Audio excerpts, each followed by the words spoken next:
Welcome back to She Reaches, the podcast from SSPI Wise, where we spotlight the incredible women shaping the future of the space industry. SSPI Wise is a global initiative of the Space and Satellite Professionals International, dedicated to elevating those who identify as women within the industry. I'm your host, Tanveer Pujara, and today I'm thrilled to be speaking with Maureen Gannon, co-founder and chief revenue officer of Crossbow Systems.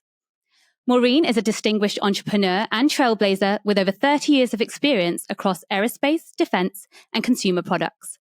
At Crossbow Systems, she's helped raise over $100 million in startup capital, guided the company through exponential growth, and secured major defense contracts that have reshaped the US solid rocket motor supply chain. Her career spans founding roles at Galactic Unite, Virgin Galactic, and Firefly Space, and she's renowned for her ability to bridge innovation, business strategy, and leadership in industries that have traditionally been male-dominated. Maureen's journey is one of resilience, vision, and a relentless drive to redefine what's possible in space and defense. Thank you so much, Maureen, for joining us on this podcast. That is an incredible bio. Thank you very much. It's very nice to be here. I'm very excited to talk to you. Fantastic. Let's get straight into it. Tell us about your company. Tell us about what Crossbow does. Sure. So Crossbow Systems is an amazing company. What we do is, I'll make it really simple to start with. We make solid rocket motors and flight vehicles. So what? How is that different from the companies that are out there? What we do is we have a new technology that makes those solid rocket motors in a very different way than they have traditionally been made, therefore reducing the amount of time and the cost that goes into making those motors. Right, okay. And what sets the technology apart specifically from competitors? Sure. So we do something called advanced manufacturing, which is a system that we at Crossbow built ourselves. And the reason being is Crossbow did not start as a company making solid rocket motors and launch vehicles. We had a launch vehicle that we were commercializing out of a lab in the United States, and the most expensive component of that vehicle was the rocket motor. And every time we went to reprice our vehicle and we had to go to the supplier of the rocket motor, the price became absolutely astronomical and we couldn't close our business case. So we took it upon ourselves to go out to DARPA in the United States and put in a proposal to develop a new technology, an advanced manufacturing, to develop this technology, which we are now commercializing. Wow. And you've had great success with it. I mean, you've just raised, I think it's $105 million with Lockheed Martin. Yeah. Congratulations. Yes, thank you. Lockheed Martin led that round. It wasn't all Lockheed Martin, but yes, indeed, they have been incredible supporters of us. And the real reason why, this is happening right now is because there is incredible demand in the market right now for solid rocket motors. And again, as I said, the rocket motors, there's only been two really traditional suppliers in the past, and they've used a system called cast and pour, in which you make large batches at a time of the components that go into solid rocket motors. And that has not changed because there's been little supply and little demand. And now that that has changed, you'll see other companies coming into the market as well, but we have been doing this for about 10 years. So we're ahead of the curve in that realm in producing this new technology to build solid rocket motors. So who are some of the competitors for Crossbow? Sure. So the biggest, with probably overall about 90% plus of the market, is two folks out there, Aerojet Rocketdyne, that is now actually L3, and then Northrop Grumman. Those are the two largest providers out there. And then there are some smaller companies that are coming into the fold now as well, but very small to 0.0% of the market share. Right. Got it. Okay. So, and how did you get involved with Crossbow? I think I read the story that Crossbow was started in 2015, and I think you came on board a few years later as a co-founder. Yeah. So it was started in 2016. Okay. And so I had worked at another company prior to this, with one of the co-founders here at Crossbow. And when I left that company, I came immediately to Crossbow and started here doing very similar things. Again, we were looking to commercialize a sounding rocket out of Sandia National Labs. And since I had done that previously at my last company, I jumped right into working at Crossbow, doing the same thing, really on the business side, raising money, building those first relationships, getting those first contracts. Yeah, and how was that? Like, how difficult was it to, start something from scratch like that? I will not lie. It is challenging. It is very much a, 3 people in a room with a PowerPoint presentation, building it and looking at projections of where you are today, how you think your technology, when it comes into the fold, will change the market, and what percentage of the market you, 3 people in a room with PowerPoint, can capture of that market, and going out and really selling that story to investors. And it is significant. It's significant work.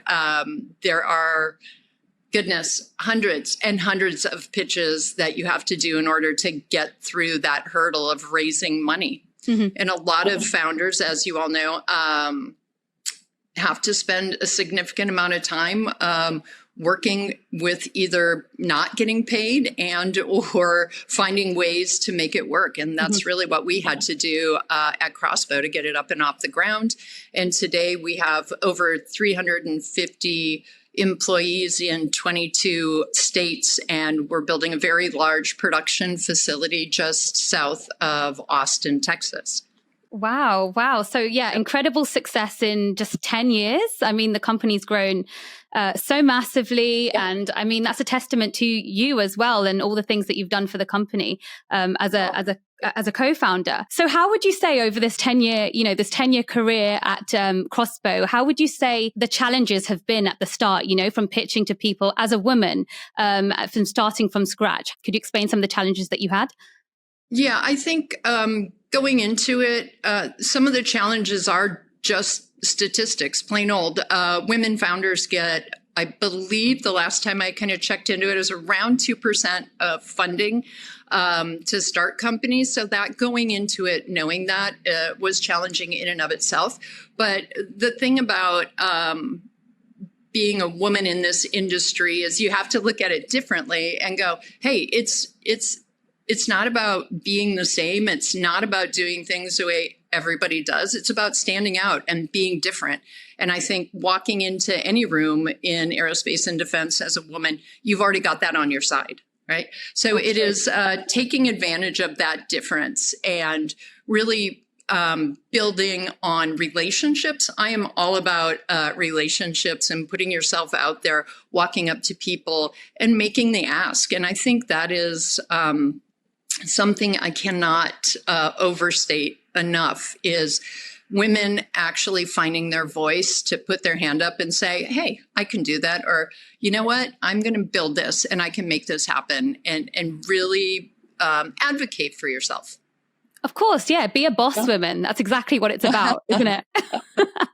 Yes. It's about say, for me, I'm like, a lot of things I've seen in my life, a lot of the challenges that I've taken on have been in male-dominated fields. And it hasn't so much for me been about being a woman in a male-dominated field. It's been about seeing something I find fascinating, seeing a high growth potential where change is absolutely needed, and saying, I can do that. I know these people. I can bring a group together and take, disparate parts and really build something that has a huge impact on the market. Mm-hmm. Fantastic. So do you think, going back to where you started in your career, your background is I think you did international relations, is that correct? Mm-hmm. And you speak a bunch of languages? Yes. Well, I was in international, my background. So I have a master's it's actually an MIM, Master's of International Management. So okay. Finance is my background. I've lived all around the world and had to learn multiple languages in order to get by. So, what languages do you speak? Can you share? Yeah, sure. I speak German, English, Spanish, French, Wow. really bad Italian, and I can say a few things in Hindi, and that's it. Oh wow, that is an impressive list. Yeah. Amazing. At least you can walk into any country and dominate that boardroom in any language. So that's great. I actually enjoy it. I love language. I love music. And I think music, math, language, they're all kind of in the same realm. They're different ways of expressing things. And I think they all tie together very nicely. Yeah. Yeah. How did that experience get you to where you are today? Like, how did you enter the aerospace industry? Was it something that you'd always wanted to do, or was there a particular moment that got you into it?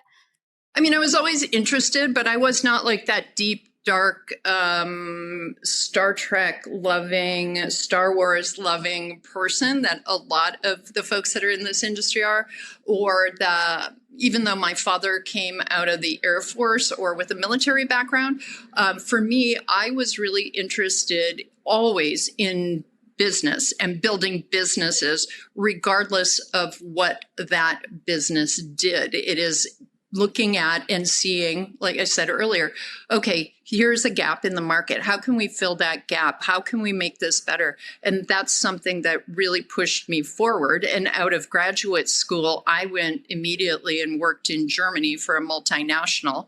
And from there, it was really off to the races. And working in a large industry at first taught me how a holding company works and taught me how to work in a large organization and what I liked about it and what I didn't like about it. So I think going from having that international background and having gone to school abroad quite a bit really gave me the wherewithal to be able to open doors when I didn't know anyone and it was in a foreign language. And I just continued to push from there, leading from one thing to the next. Yeah. So was it quite difficult getting your first break, or how did you do it? Was it work experience, or was it an introduction that you got? Into the space industry? Yeah. Okay. So I probably went a very atypical path into the space industry because I came out of I worked for a company called Bertelsmann, which was media. And then I went into consumer products. So I worked quite a bit in the fashion industry, the garment industry. Okay. Right. So that was my background in large multinationals. And then I went to Virgin Galactic and I signed up very, very early to be an astronaut with Virgin Galactic. And while I was doing that, I met a lot of folks in the industry. So I got familiar with what they were doing, what they were building, and had exposure that one probably wouldn't have without those types of contacts or experiences. And it was through that actually I started the first company that I was with a group of people. So they came out of that industry. So it was actually going out, building something myself, as opposed to getting the introduction into a company to work there. And in the beginning, I volunteered. I worked at Virgin Galactic or at Galactic Unite as a volunteer until we raised enough money in the funding side to hire myself and an executive director for the foundation. So that's a very non-traditional route to go to get into the industry. Yeah. And from there, kept meeting people and seeing new opportunities. And then when I saw one, I took it and built a company. Amazing. You make it sound so easy. It's not. It's absolutely not. It's a lot of hard work and determination. But, for now, for Crossbow, for example, it's not just about building a company, right? It's about building a supply chain. It's about breaking boundaries. It's about bringing new technologies into the fold that normally would not see the light of day because the industry is very I would say traditional, especially around the solid rocket motors. What we do and what we make has very eloquent solutions to needs, especially in defense, right? You can't vary at all. The tolerances are so slim, so tight that if you don't go out and fund those types of research and development by yourself, no one else is going to fund them. So it takes a lot of, again, determination to get where we are today. Mm-hmm. So it sounds very busy in your role as Chief Revenue Officer. You mentioned there's a lot of tables that you're turning at the same time and plates that you're turning. How do you balance it all? And what's your vision in your role to making sure everything is getting covered at the same time while also prioritizing the things that you need to prioritize? Are you asking in terms of work or life? I'd say professional and private life at the same time. Okay. And prioritizing. So for me, one of the things I think just from an overall on how to prioritize things is really paying attention to the moment that you are in.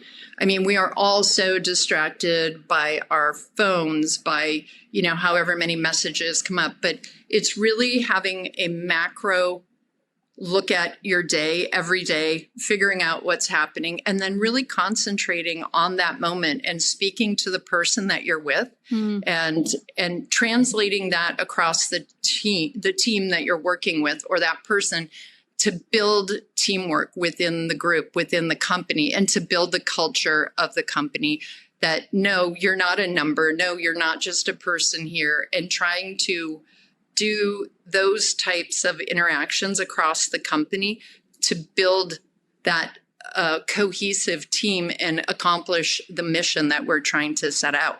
Mm-hmm. So when you're asking about how do we accomplish that, that's for me on a personal level. Accomplishing that is really in the early days, hiring the right people to come in alongside the core team. And what we did in particular, the founders of Crossbow, was to reach out to our networks and pick industry experts who many of us have worked with for years and people that we really like working with, right? So the founders here, most of us have worked together for 10, 12, 15, 20 years, and we choose to do so. And then those folks go out to their networks and bring in similar folks into the fold. And it builds a really great team. And we try to maintain that, even though we're a very distributed company. Yeah. So just on that note, I guess, about building that team and people that you've known around you are what makes it successful. How do you encourage younger people to come into a company like yours, especially when some of the leadership in specifically Crossbow is actually male dominated? How do you encourage women to see this company as something that, I would love to work here? Obviously, we see yourself. We see you being an extremely successful woman at Crossbow, but a lot of the other people in the leadership positions are male. How is that? What is it like working with them, and how do you encourage other women to approach that? Yeah. So there are more women in positions. As a matter of fact, we have two first employees. They were hired at the same time, same day, one male, one female. Both of them hired, many years ago, and both of them still here in their roles, have advanced.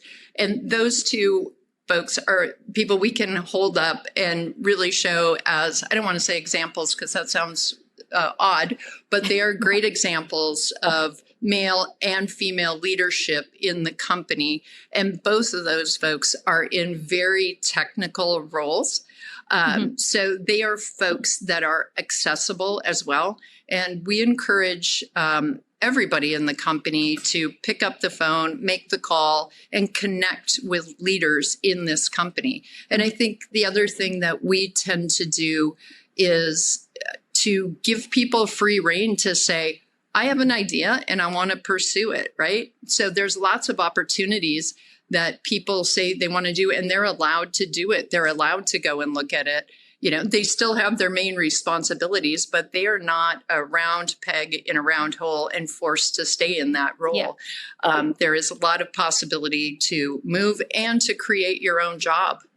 Especially, I remember over COVID times, some of our interns coming in a certain role, but then saying, hey, I'm really interested in doing X. And they are now program managers and various other things that they really had a desire to get into, and they have been allowed and mentored into those positions. It's really about saying, hey, I can do this, and then being given the opportunity to do it and not micromanaging them. We hire adults that do, the right thing, they do their job and are given free rein.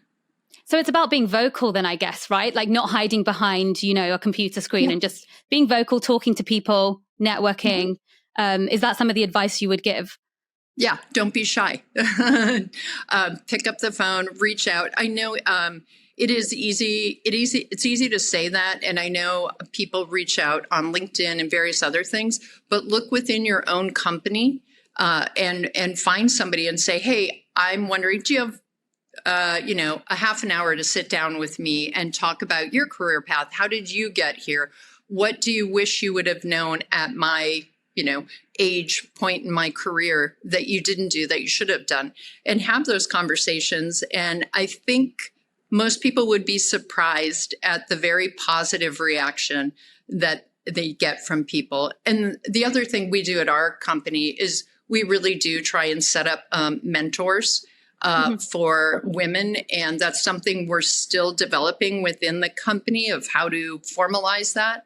But continuing to show women in those roles and showing them at the company, in our meetings, all across conferences, panels, et cetera, and really getting out there. Yeah, great. I was actually going to ask you about mentorship and how crucial you think that is. Have you yourself ever been mentored or been a coach yourself? So informally, yes, I have mentored several people, either through programs, getting into school, or here at work, or in my former roles.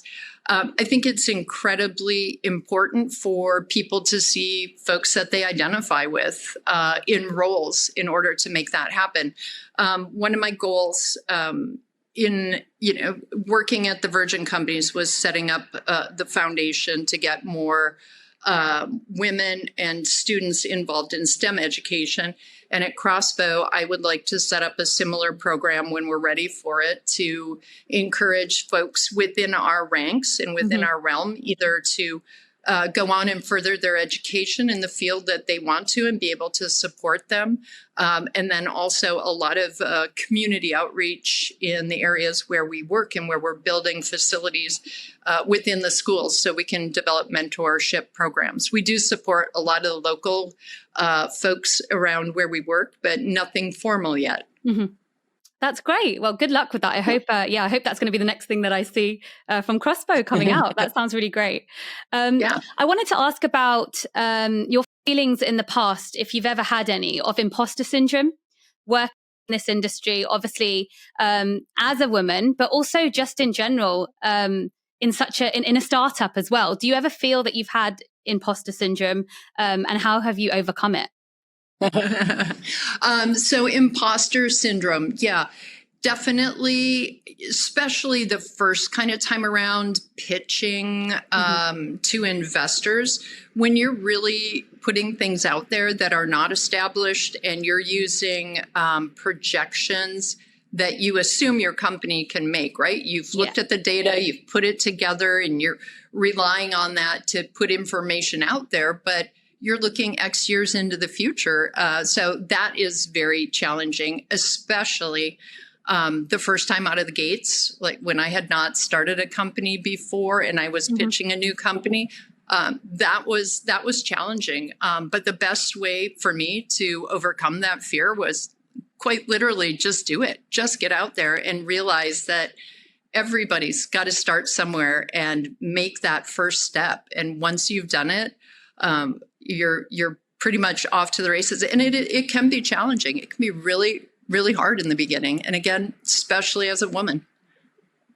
Yeah, definitely. And I think advice I've previously had from my previous boss, actually, she literally said, like, if you feel fear, if you feel like as an imposter, just wing it. Like, no one knows how you feel. Just pretend. So that was the greatest piece of advice that I had. And I think that's a similar thing to what you're saying. Just do it. Yeah.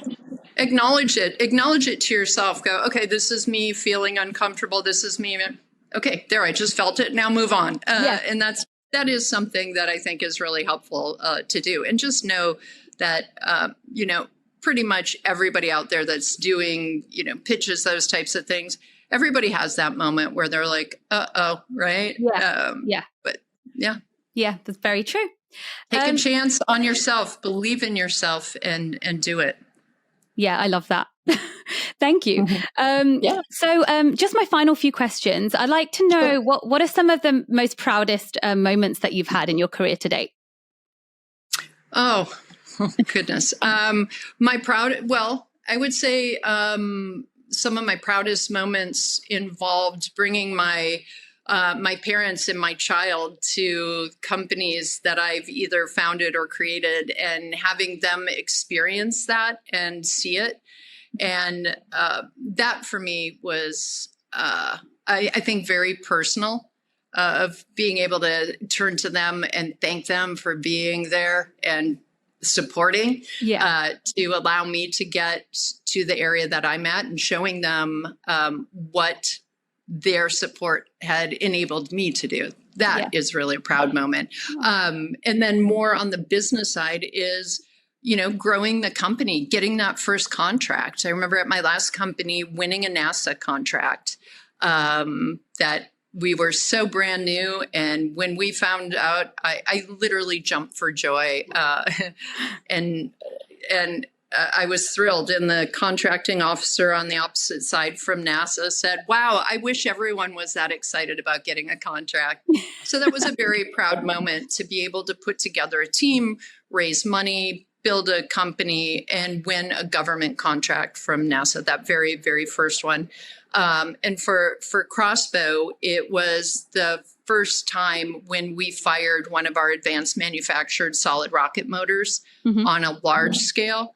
And it was nominal. It was completely successful for what we were going for. And hearing it and feeling it vibrate in my entire body was a very, very proud moment. Yeah. Wow, that's amazing. I mean, from concept, like obviously it's something that you've thought about, and then seeing it in person happen, that feeling, must have been incredible. Wow. Yeah. And then seeing that rocket motor put into a flight vehicle and launched, and having a successful flight, also very, very impactful. Yeah, amazing. Wow. Okay. So you mentioned earlier about your daughter, and I wanted to just discuss a little bit about that. So how do you balance motherhood with such a high flying job? Balancing parenting. So there are a lot of, I will be honest with you, I would like to say it's super easy and everything is rainbows and unicorns, but it's definitely challenging. But I make very dedicated time for my daughter, because she is, 17, and I have been doing this for the last 20 plus years. So this is something she has always seen and always been witness to.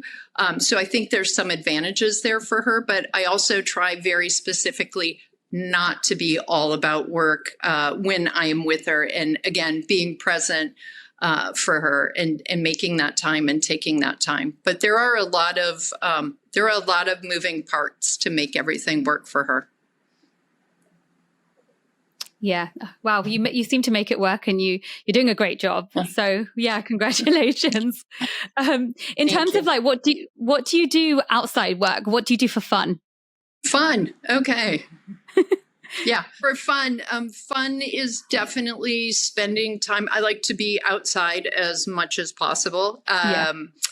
So if it is hiking or I'd like to be on the water. I love being in boats, on boats, near boats. I enjoy skiing, all of those types of things. And one of the things I like to do is travel, not work travel. Work travel is very different from traveling and experiencing foreign culture. So I like to go abroad and spend extended periods of time. Not that I've been able to do it lately, but learn the language, understand the culture, and really get into the food as much as possible.